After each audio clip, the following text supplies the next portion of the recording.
Hyderabad gadget प्रमाणे आम्हाला जे मराठ्यांना आरक्षण दिलेलं आहे तसंच आरक्षण आम्हाला मिळालं पाहिजे, कारण आमची जाती, बोली, भाषा, पेहराव, खानपान हे सगळं एक आहे, पण वेगवेगळ्या राज्यामध्ये त्यांना वेगवेगळं आरक्षण. मग असा भेदभाव का?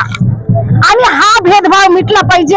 आमचं हक्काचं आरक्षण आम्हाला कोणाच्या समाजापासून हिसकावून घ्यायचं नाही, आम्हाला हक्काचं पाहिजे.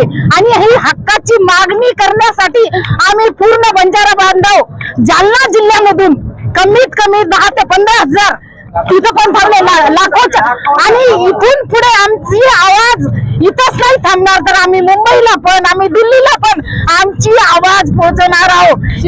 आणि हा पूर्ण महाराष्ट्रामध्ये प्रत्येक ठिकाणी, प्रत्येक जिल्ह्यामध्ये, प्रत्येक तालुक्यामध्ये, नवे नवे तर बंजाराच्या झोपडी पासून खोपडी पर्यंत हे आरक्षणासाठी मागणी बुजुर्गों का होश और जवानों का जोश हे बंजारा समाजामध्ये दिसून येते आणि हे दिसलंच पाहिजे. आणि आमचं हे हक्काचं आरक्षण आम्हाला मिळालंच पाहिजे.